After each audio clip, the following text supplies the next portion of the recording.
Hi everybody, welcome to Leon's Chainsaw Parts and Repair. Looking at Mitch's XL12. He had got this from his dad when his dad passed away and wanted to get the oiler system working. He said it ran okay, which it does. But the oiler, the manual oiler, wasn't working, and that was a number of reasons. Both of the copper oil lines had experienced some damage and had been replaced by the rubber tubing. Some of these spots are kinked down a little bit, but that's not what was really stopping it from oiling. It wouldn't do anything. There were a couple of problems there. One was the check valves were defective. This particular check valve is missing part of...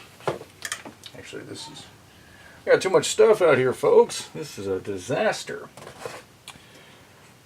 Well, we'll do it this way. The check valve that was in the oil tank right here was missing its check ball and spring, so it was just wide open, which meant that as you were plunging the plunger, it was trying to push out the bar pad and back into the oil tank instead of allowing it only to suck up and prime this.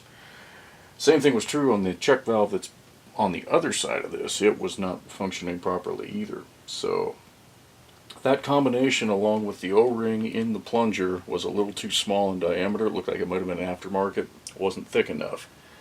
So all of that meant it wasn't oiling. But it is now. Let's see if I can get this. There we go. Should have a good view in the viewfinder there.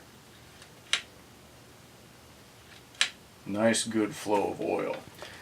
Now the last thing that I discovered when I was going through this was when I got everything working, it would prime okay and I'd get one good spurt and then it was slow to refill the reservoir for another good pump. You had to wait 5 or 6 seconds, and went ahead and spun this check valve out again, and what had happened was it was double checked basically.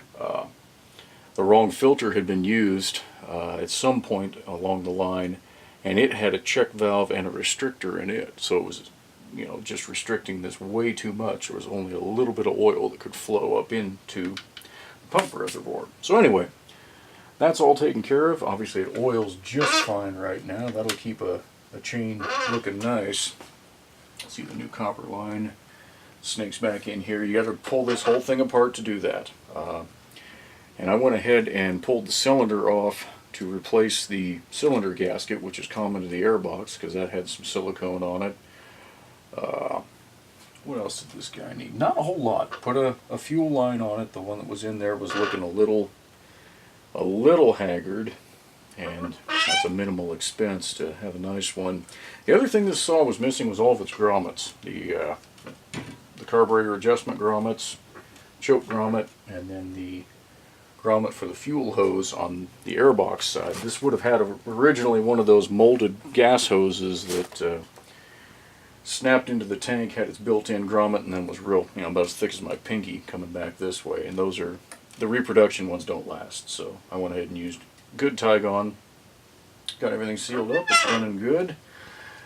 So I'll get this thing drained and we'll get it back home.